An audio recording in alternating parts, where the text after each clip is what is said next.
सीधम् अनन्तमणिदियं मणुभवं पाथ्य सौख्यमणवजम् केवलिपहो पणिज्य दुनयतिमीरं जिनं नमः। गति गति सब कोई कहे, गतियों का मर्म न जाने कोई, आत्म को जाने बिना गतियों का फेर मिटे ना कोई, गतियों का फेर मिटे ना कोई। अपनी चर्चा यहाँ पर जैसे मति वैसे गति अर्थात इन परिणामों का फल क्या होगा, तो पूर्व में अपनी चर्चा चली थी। अब हम आगे इसी की चर्चा प्रारंभ करते हैं।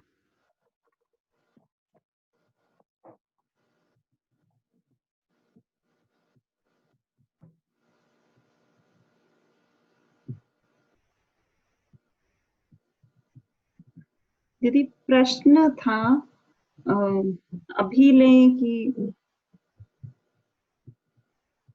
ले लेते हैं, फिर लास्ट में अपन अपना वो कर लेंगे। ठीक है। ये एक्चुअली जो प्रश्न है ये मेरा प्रश्न था। अभी हम बच्चों के साथ आदिनाथ भगवान की स्टोरी सुन रहे हैं और वो स्टोरी जो है वो काफी पुरानी है, पुराने समय से, मतलब उनके 10-15 भाव पहले से आ रही है। तो उससे रिलेटेड मुझे एक प्रश्न हुआ, तो मैंने दीदी से पूछा और प्रश्न इतना अच्छा लगा, मतलब समझने के लिए जो उसमें चीजें थी वो इतनी अच्छी लगी कि जब उनके आदिनाथ भगवान के पिताजी आए तब से जीवन में कैसे कैसे परिवर्तन आने लगे, और जब आदिनाथ भगवान आए उन्होंने 80-80 कृषि वगैरह चालू करी, वो हमें सिखाई, तो उससे जो प्रश्न बना वो मैंने दीदी से पूछा। मैंने सोचा हम सब भी उससे सीखें, इसलिए मैं प्रश्न आज सभा में बोलती हूँ। अवसर्पणी काल के, अवसर्पणी का जो तीसरा काल है सुखमा दुखमा, उससे जो चतुर्थ काल है दुखमा सुखमा में परिवर्तन कैसे होता है, क्योंकि ये हम जब आदिनाथ भगवान का जन्म, बालक ऋषभ देव का जब जन्म होने वाला था, उसकी स्टोरी पढ़ते पढ़ते मुझे ये समझ में आया, तो मैंने ये प्रश्न रखा है। तो प्रश्न आपका ये था कि जो अवसर्पणी का जो तृतीय काल है, जो सुखमा दुखमा है, जो भोग भूमि का काल था, और उसके बाद जब चतुर्थ काल आया तो वो कर्म भूमि का हुआ, वो दुखमा सुखमा काल। तो इस चतुर्थ काल का प्रारंभ कैसे हुआ, ये आपका प्रश्न है ना। तो देखिए, जब ये तीसरा काल होता है ना, ये क्या होता है, वैसे तो सभी कर्म भूमि का प्रारंभ चतुर्थ काल में ही होता है, लेकिन ये हुंडा अवसर्पणी काल का एक कारण जो चतुर्थ काल का प्रारंभ तीसरे काल में, जब पल्य का 8वां भाग जब शेष रहता है, उसमें क्रमशः 14 कुलकर होते हैं।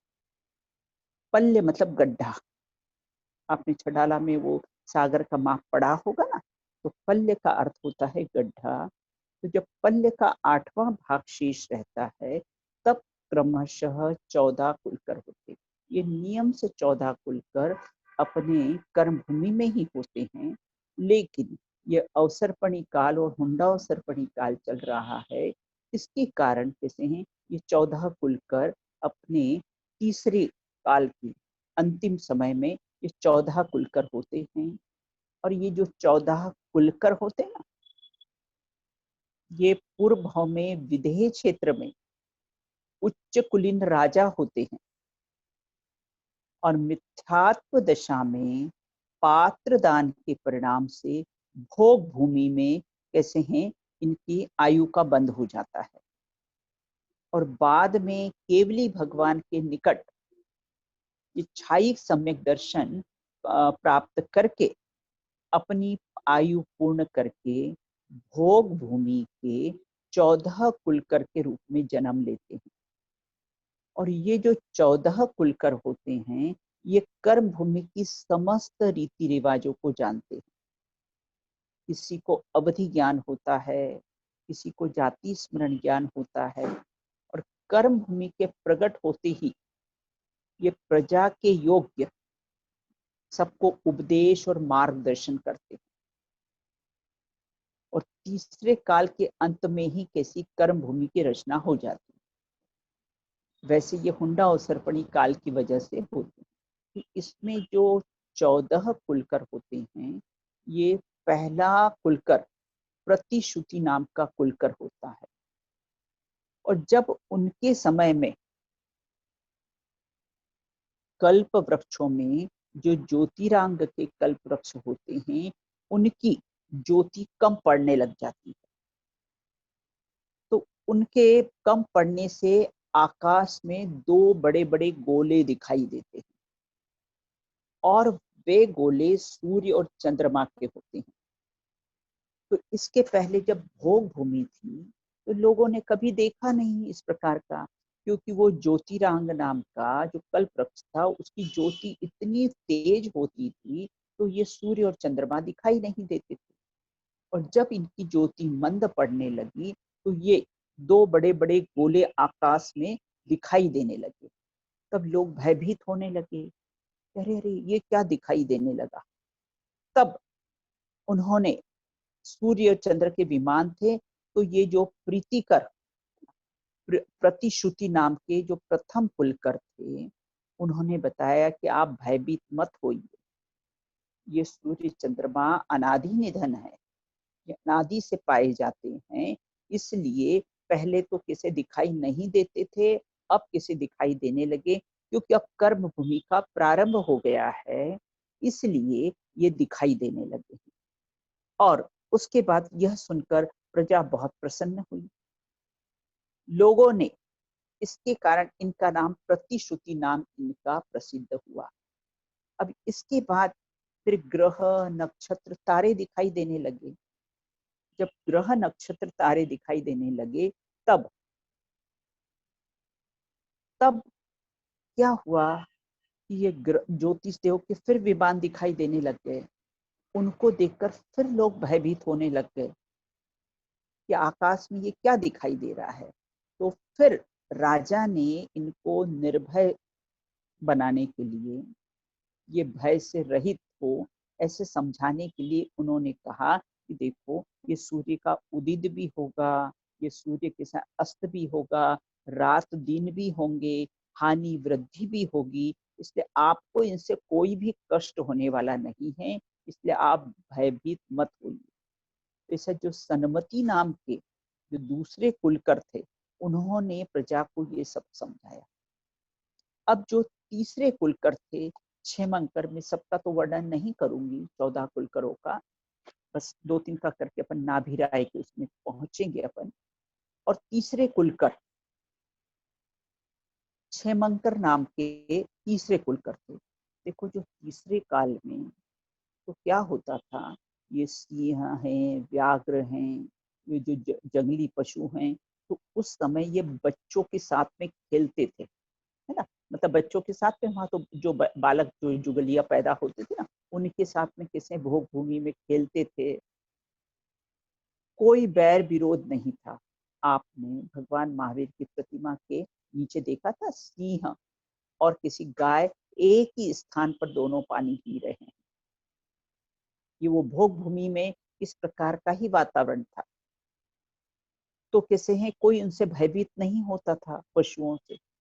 लेकिन जैसे ही तीसरे काल का अंत आया, और अब कैसे हैं, ये जो पशु थे ना, अपने सिंह वगैरह जो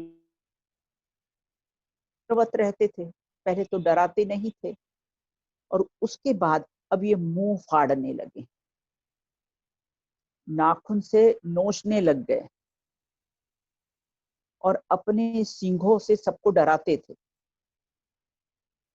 तब ये क्षेमंकर नाम के जो तीसरे कुलकर हुए हैं, उन्होंने बताया है कि देखो, अब कर्म भूमि का प्रारंभ हो गया है, अब आप इन पर विश्वास नहीं करना। जो सिंह इत्यादि है ना, पशु हैं, उन पर आप विश्वास मत करिएगा, इनसे दूर रहिएगा, क्योंकि इनकी संगति नहीं करना। ये अब इनके परिणाम अब क्रूर हो गए हैं, अब पहले जैसे ये सरल परिणामी नहीं रहे हैं। इस प्रकार ये क्षेमंकर नाम के तीसरे कुलकर थे, उन्होंने प्रजा को इस प्रकार से समझाया। और उसके बाद और भी ये जैसे 14 कुलकर हुए ना, तो अभी तो अपने 3 कुलकरों की ही बात की है, और इसका विस्तार से वर्णन तो जब ये काल चक्र का प्रकरण आता है ना, उसमें हम इस विषय को विस्तार से लेते हैं। अब जो अंतिम अपने नाभिराय थे, 14वें कुलकर अंतिम नाभिराय थे, ये राजा ऋषभ देव हैं, उनके पिताजी। तो नाभिराय और मरुदेवी, तो जब 14वें कुलकर हुए, तो इन कुलकरों ने क्या हुआ, पहले तो क्या, जब जुगल जुगलिया पैदा होते थे तो बच्चों की नाल नहीं होती थी, जन्म लेते थे बिना नाल के उनका जन्म होता था। लेकिन ये जब चतुर्थ काल का मतलब तीसरे काल के अंत में, अब बच्चों की जन्म होने पर उनके नाल दिखाई देने लग गए, तब फिर लोग भयभीत होने लग गए। तब इन्होंने जो अंतिम कुलकर थे नाभिराय, उन्होंने उनको बताया कि ये जो नाल है, ये नाल से कैसा है कि वो नाल को फिर उसको पृथक करना बताया। तो जब नाल को पृथक करना बताया, तब से इनका नाम कैसा है, नाभिराय पड़ गया। तो इस प्रकार से ये जो कर्म भूमि, जो पहले भोग भूमि थी और उसके बाद कर्म भूमि का प्रारंभ इस प्रकार से हुआ, क्योंकि ये अंत में जो 14 कुलकर थे, इन्होंने सारी कैसी है कर्म भूमि की सारी रीति रिवाज व्यवस्थाएं वगैरह सब बताई, और फिर कैसा है ये चतुर्थ काल जो कर्म भूमि का प्रारंभ हो गया। तीसरे काल से चतुर्थ काल का प्रारंभ इस प्रकार से हुआ है। तो ये आपका जो प्रश्न था, तो उसके अपन ने इस प्रकार से चर्चा की है। अब शेष चर्चा जो अपनी यहाँ पर चल रही है, तो उसमें ये बताया गया है ना, जो अपने अंतराय की अपन चर्चा कर रहे थे कि किस किस कारण से हमको ये हमारे भोगों में, दान में, लाभ में, भोग में, उपभोग में, ये किस कारण से हमको विघ्न आता है। कभी हमने विचार किया है क्या कि क्या कारण कि हम वस्तुओं को भोगना चाहते हैं, फिर भी कैसे हम वस्तुओं को कैसा भोग नहीं पाते हैं, इसका क्या कारण है। बोले इसका कारण ये कि हमने पूर्व में किसी को भोगों में अंतराय डाला हो, इसके कारण हमारे पास भोग सामग्री होते हुए भी हम इसको कैसे वस्तुओं को भोग नहीं पाते। कई उदाहरण मैंने आपको इस संबंधी दिए। दान में हम दान करना चाहते हैं, लेकिन फिर उसमें कैसा है अंतराय आ जाता है। तो क्योंकि हमने पूर्व में कोई दान देता हुआ व्यक्ति होगा, उसको मना किया होगा, और किसी ने नहीं दिया होगा तो उसकी अनुमोदना की होगी, क्योंकि कृतकारित अनुमोदना का दोष एक समान ही होता है। इसलिए बहुत सावधानी रखना, अपने परिणामों की बहुत सावधानी रखना, परिणाम बिगड़ने का भय रखना, और किसी का भय नहीं रखना, कोरोना का भय नहीं रखना, संयोगों का वियोग हो जाए उसका भय नहीं रखना, लेकिन हमारे परिणाम नहीं बिगड़े, क्योंकि जैसे हमारे परिणाम होंगे वैसे हमको गति का बंध होगा। ये अपन पूर्व में काफी मतलब 15-16 क्लासेस के माध्यम से अपन ने ये सब सारी चर्चाएं की है। अब अपन आगे आज चर्चा करेंगे कि भोगांतराय कर्म के आश्रय के कारण कौन से। भोगांतराय का अपना हो गया, अब उपभोगांतराय कर्म के आश्रय के कारण कौन से, किस कारण से ये उपभोगांतराय कर्म का उदय होता है। देखो, भोग और उपभोग दोनों में क्या अंतर पाया जाता है। जिस वस्तु को एक बार भोगा जाए उसको भोग कहते हैं, और जिस वस्तुओं को बार बार भोगा जाए उसको उपभोग कहते हैं। जैसे हमने भोजन थाली में आया, एक बार भोग किया और फिर बस समाप्त हो जाता है। जैसे डिस्पोजेबल जितने भी आते हैं ना, क्रॉकरी वगैरह, हम एक बार यूज करते हैं और उसको कैसा है फेंक देते हैं, यूज एंड थ्रो, उसको फेंक देते हैं। तो उसको भोग कहते हैं। और उपभोग किसको कहते हैं? जिसको हम बार बार भोगते हैं, उन वस्तुओं को हम कैसा है उपभोग कहते हैं। तो उसके अंतराय कर्म के आश्रय के कौन कौन से कारण हैं, उसकी आज हम चर्चा करेंगे। तो यहाँ ये कहते हैं कि दूसरों के उपभोग में विघ्न डाला होगा, अपने उपभोग की प्राप्ति की निरंतर आकांक्षा की हो, और किसी को उपभोग की वस्तुएं कैसी है नहीं मिले तो उसमें हमने अनुमोदना की हो, इसके कारण कैसा है, ये उपभोगांतराय कर्म के आश्रय के कारण है। जिसके उदय में उपभोगदार पदार्थ जो बार बार भोगने में आते हैं, ऐसे अब उपभोग की वस्तुएं कौन कौन सी है?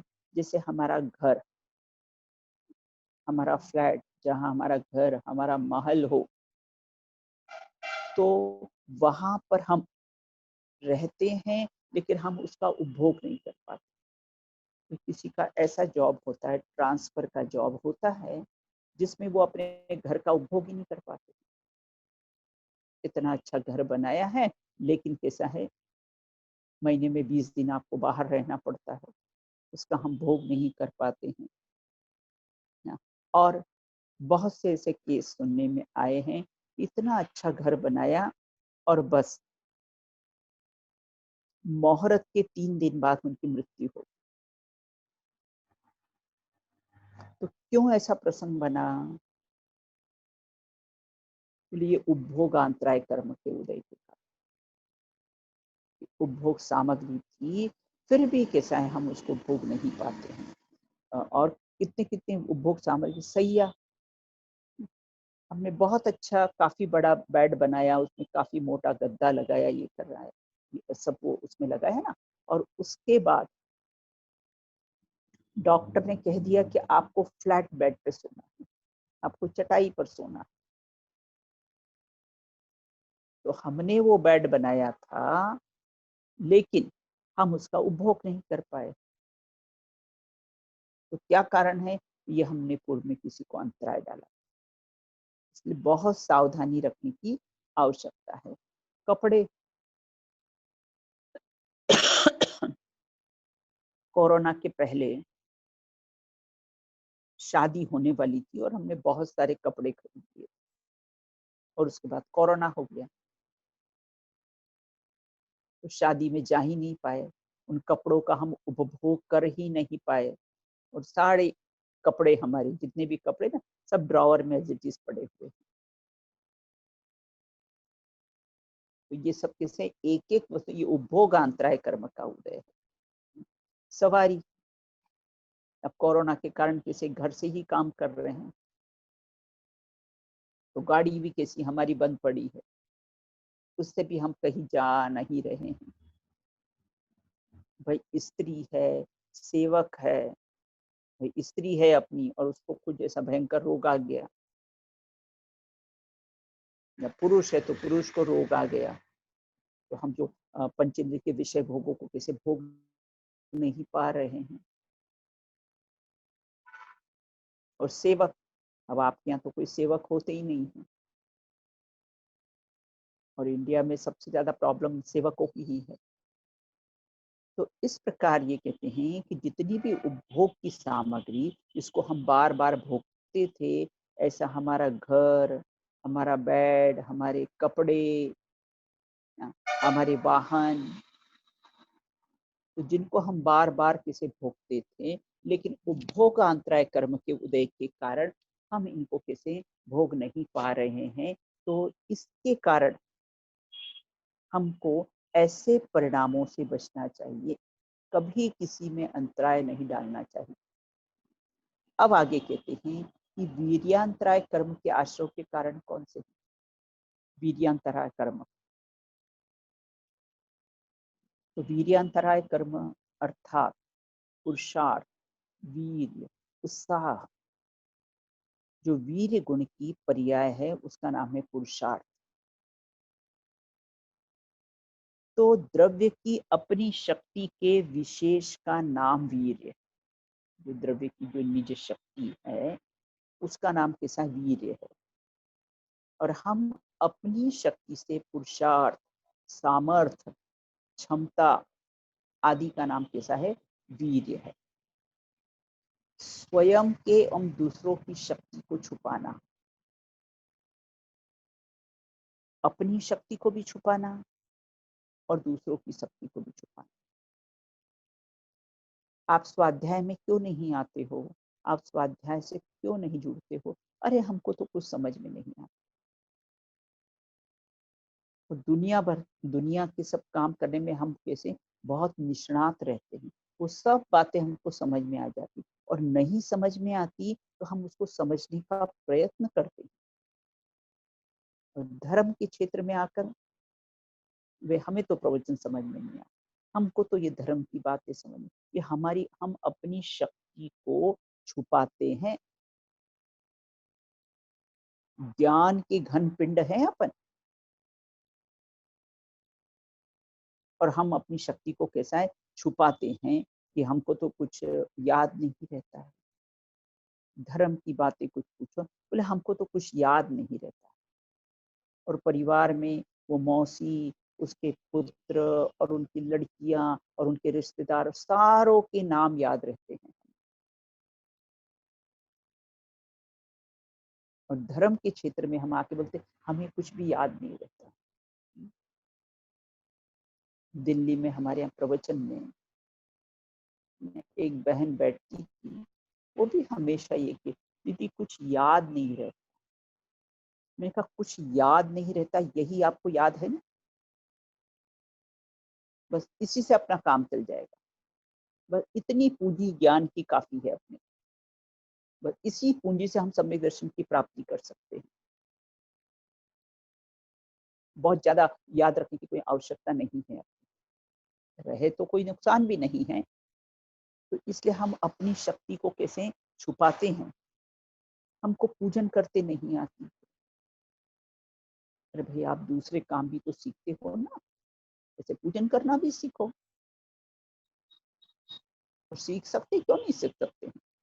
तो इसलिए अपनी शक्ति को छुपाने से ये वीर्यांतराय कर्म का आश्रय के कारण है। फिर आपकी शक्ति इतनी हीन हो जाएगी कि आप कुछ कर नहीं सकते हो। आपने वक्र ग्रीवाचार्य की स्टोरी सुनी होगी ना। एक बार विद्वानों की सभा हो रही और सब विद्वान आए थे, उसमें एक वक्र ग्रीवाचार्य, अर्थात उनके 8 जो अंग थे सब टेढ़े मेढ़े अंग थे, हाथ ऐसे थे, पूरे अंग टेढ़े मेढ़े।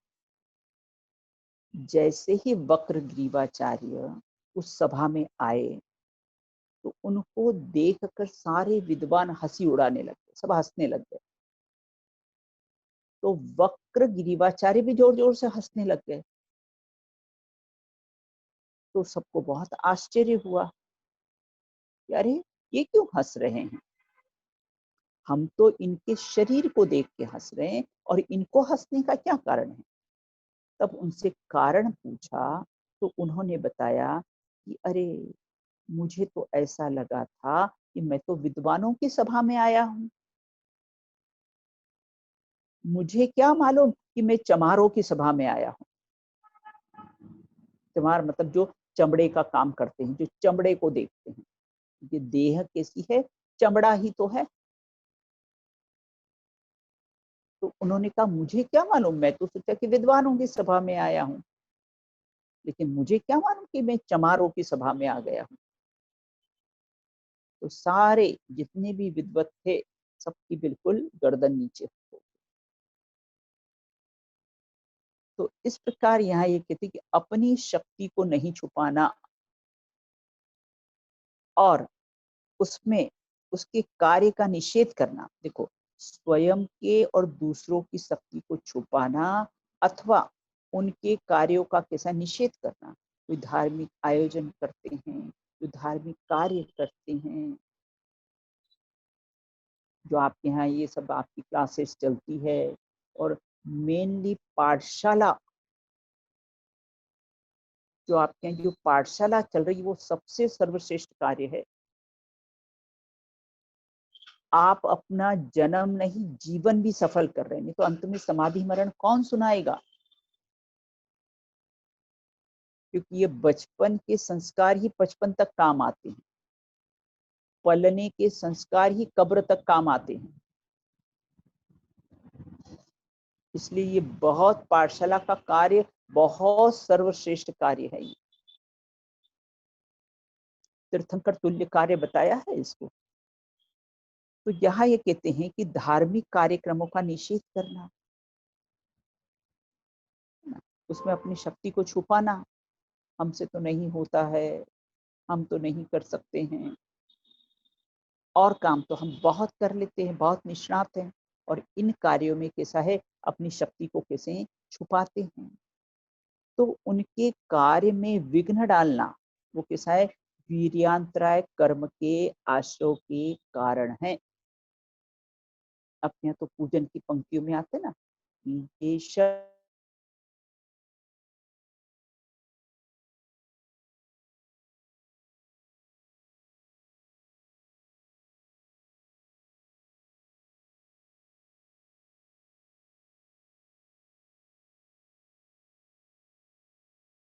ये प्रमाण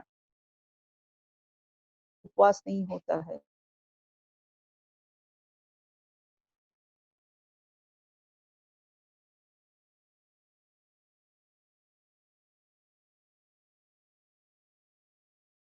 जैसे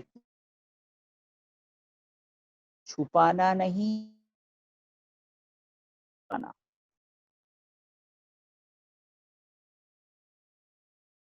पद भोग, और ध्यानत राय जी ने लिखा था ना, बोले अजर अमर शाश्वत पद को कैसे भोगने वाले हैं। देखो राजवार्तिक में और आया है, जो अपने तत्वार सूत्र की जो टीका है वह राजवार्तिक, उसमें भी ये बात आई है। और ये अंतराय कर्म के आश्रय के कौन कौन से कारण हैं। दूसरों के वैभव को, समृद्धि को देखकर ईर्ष्या का भाव होना, कि दूसरों का कोई वैभव देखा, दूसरों के गहने कपड़े देखे, उससे कैसा ईर्ष्या का भाव होना। विचार करना, अपने पास धन होते हुए भी खर्च नहीं करना। तो कौन सी पर्याय में जन्म होगा, सर्प की पर्याय में जन्म होगा। बस उसको कैसा है, वो कहानी आती है, वो तिजोरी के पास सर्प बैठा रहता था, तो रक्षा करता रहता था, बस खर्च करने का भाव नहीं है। अरे कुएं में से भी पानी नहीं निकलेगा ना, तो एक दिन कुआं सड़ जाएगा।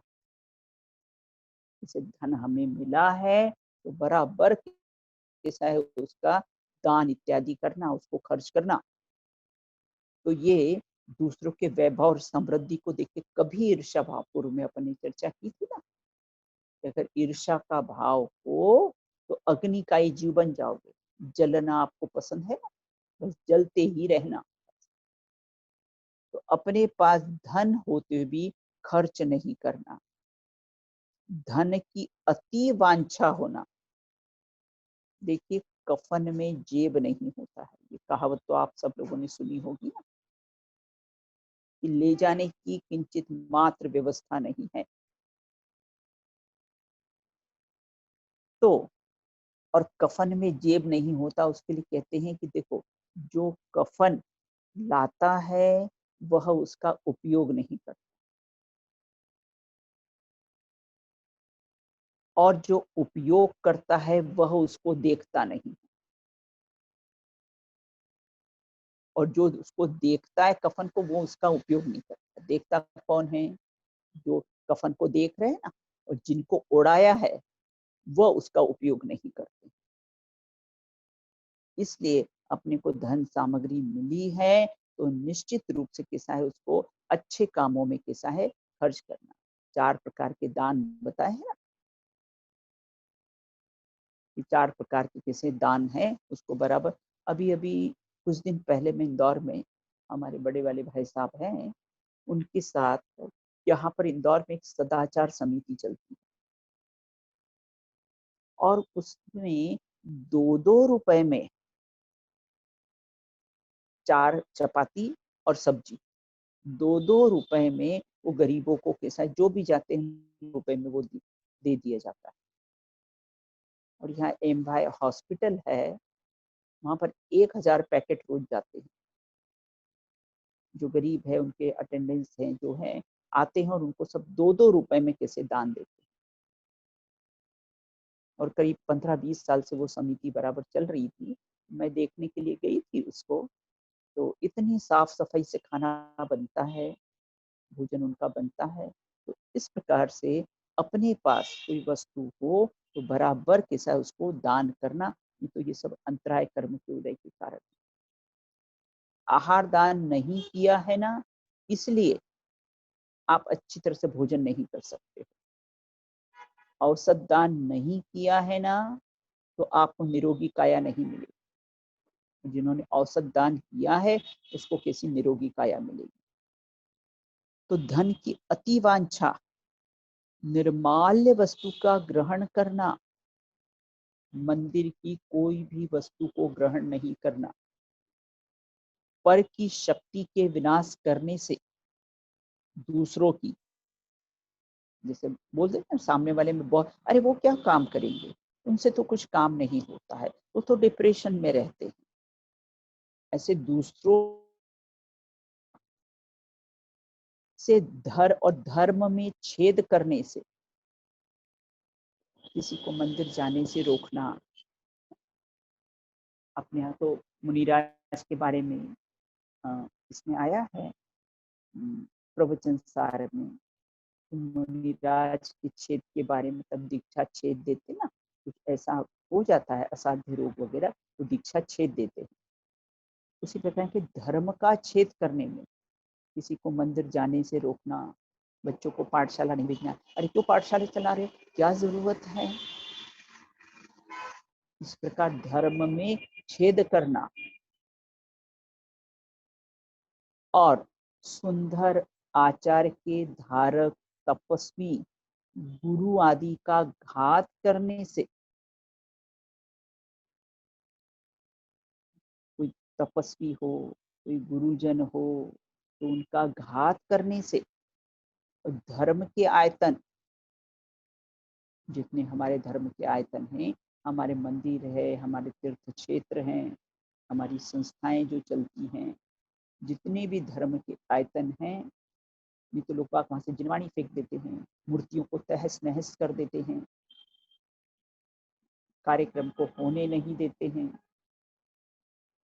ऐसे धर्म के आयतनों को और जिन मंदिर के बिगाड़ने से, ये सब अंतराय कर्म के आश्रयों के कारण चल रहे हैं हमारे, और किसी आयतनों को जिन प्रतिमाओं को बिगाड़ने से, आपने औरंगजेब का नाम तो सबने सुना होगा ना, जो मूर्ति भंजक, और स्पेशल जैन लोगों की मूर्तियों को तो वो बिल्कुल बहुत तहस नहस करता था। आप ग्वालियर कभी जाओ देखो, तो वहाँ ग्वालियर का जो फोर्ट है, जो फोर्ट में सब सारी मूर्तियों की गर्दनें और नीचे का पार्ट ना, वो सबको कैसे तहस नहस थी, उसको नग्नता से बहुत नफरत थी, इसलिए वो कैसा है जैन मूर्तियों को कैसा है बहुत तोड़ फोड़ करता था।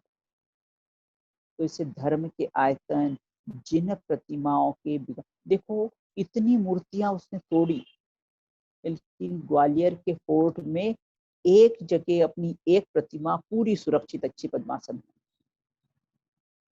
और गोपाचल पर्वत की जो प्रतिमाएं हैं ना, वो तो खंडित है, जो पद्मासन बहुत बड़ी मूर्ति मानी जाती है वो, और एक मूर्ति कोने में, उसको वह कैसा है छेद नहीं पाया, उसको तहस नहस नहीं कर पाया। बाकी सब मूर्तियों को उसने लाइन से सब खड़गासन प्रतिमाओं को, और बताओ जिस राजा ने वो फोर्ट में वो मूर्तियां बनाई होगी, कितनी भाव से बनाई होगी, और कुछ राजा ऐसे होते हैं, अपने दिल्ली में लाल मंदिर, क्योंकि वहां का जो मंत्री था ना वो जैन था, और जैन लोगों को बिना मंदिर के दर्शन किए वो भोजन नहीं करते हैं। तो राजा ने लाल, वो जो रेड फोर्ट है, लाल किले के सामने ठीक लाल मंदिर बनवा दिया। और कुछ कोई ऐसे परिणाम होते हैं, इससे अंतराय कर्म का कैसा है, क्षय होता है। और कोई ऐसे अंतराय डालते हैं, मंदिर जाने से रोकते हैं, पाठशालाएं जाने से रोकते हैं, तो ये सब कैसे अंतराय कर्म के कारण है। तो धर्म के आयतन, जिन प्रतिमाओं को बिगाड़ देने से दरिद्रियों को, दीन अनाथ को कोई भोजन वस्त्र आदि देता हो, तो उसमें भी कैसा है, विघ्न डालते हैं। खुद दे सकते नहीं हैं और दूसरे जो देते हैं उनको कैसा है, ये विघ्न डालते हैं। ये सब अंतराय कर्म के आश्रय के कारण है। पर को बंदी गृह में रोकने से अथवा बांधने से, ये जो जानवरों को हम अपने घर में कैसे बांधते हैं ना, उससे पैरट को घर में कर लिया, कुत्ते बिल्ली को हम अपने घरों में पालते हैं, वे तो सब स्वच्छंद होना चाहते हैं, वे तो स्वच्छंद विचरण करना चाहते हैं, और हम उनको कैद कर लेते हैं। तो ये भी जैन धर्म के अनुसार उचित नहीं है।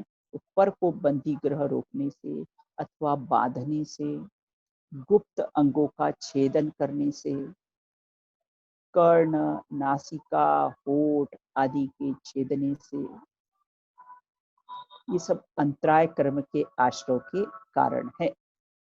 आपने देखा होगा ना कि वो एक बार मैंने एक फिश देखी थी, अपना सिद्धवरपुर, अपना सिद्ध क्षेत्र है इंदौर के पास में, वहां पर एक फिश थी, और फिश को किसी ने, उसके वहां नाक होती ना, नासिका, वहां पर एक इतनी बड़ी नथ नथ होती थी नाक में पहनने की, वो पहना रखी। और जब लोग बाग उसको जो चने वगैरह दाना डालते थे ना, जब वो वाली फिश आती थी तो उसको देख के बहुत प्रसन्न होती। तो ये कर्ण, नासिका, होठ आदि के छेदने से ये अंतराय कर्म के कैसे हैं, आश्रय के कारण है।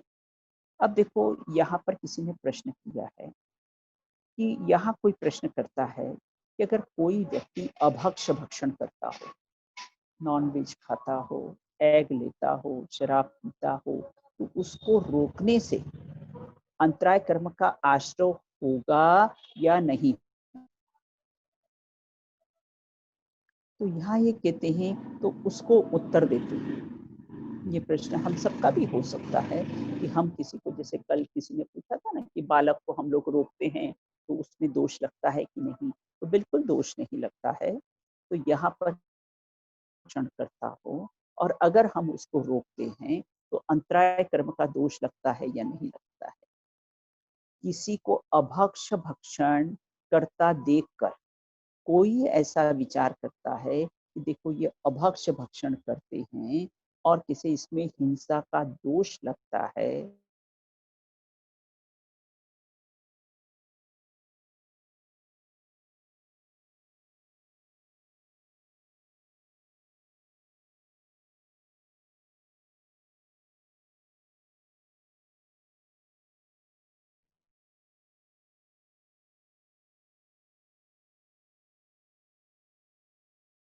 वही सम्यक दर्शन प्राप्त करने का अधिकारी है, उसमें वो योग्यता, नहीं तो वो योग्य भी नहीं है सम्यक दर्शन प्राप्त करने। तो इस प्रकार से अगर करुणा बुद्धि से अगर हमने उसको समझा कि ऐसा अभक्ष भक्षण वर्जन है, आपको अभक्ष भक्षण नहीं करना चाहिए, तो उसमें हमको अंतराय कर्म का दोष नहीं लगेगा, अंतराय कर्म का आश्रय नहीं होगा। केवल भोग को बिगाड़ने के लिए राग द्वेष के वशीभूत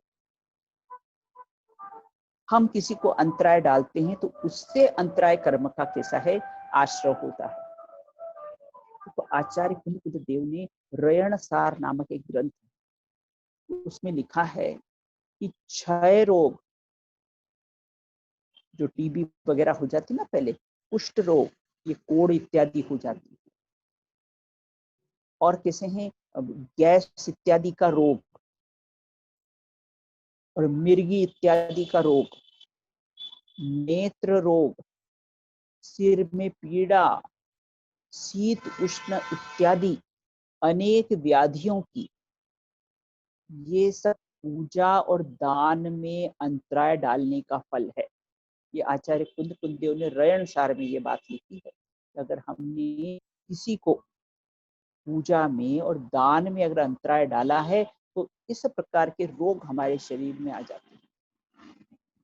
धर्म की विराधना का फल तो बहुत कैसा है, कड़क होता है। उसी से निधत्ति निकाचित कर्म प्रकृतियां बनती है।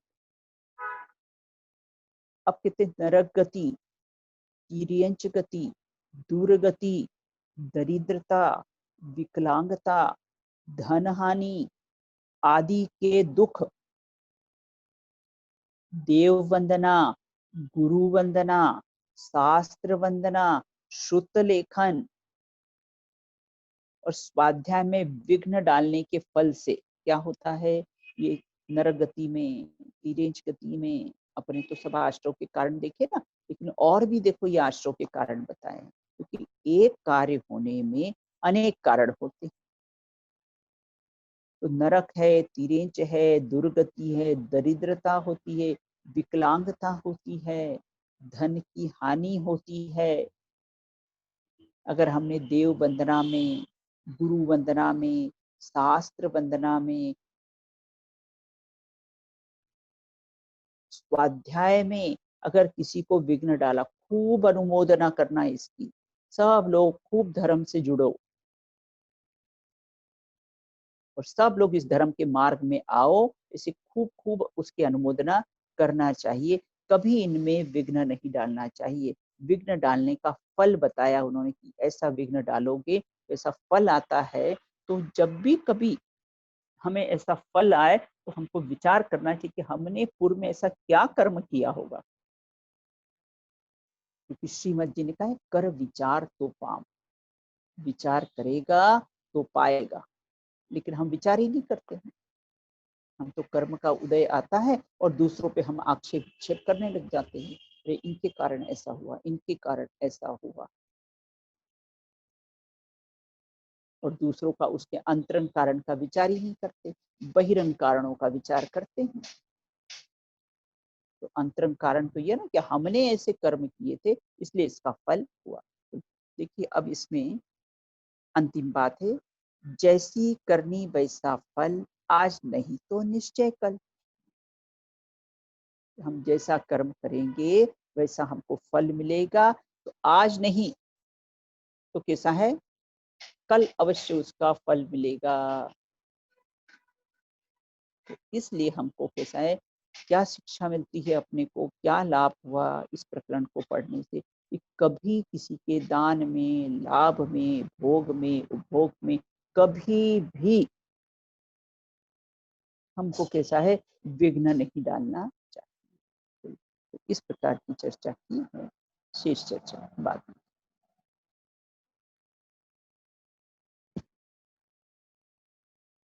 चैतन्य का स्मरण प्रतिक्षण करो रे, भव के अनंत दुख को पल में हरो रे। अक्षय अनंत सुख सौख्य निधान पाओ, गाओ अरे नित इसी के गीत गाओ, गाओ अरे नित इसी के गीत गाओ।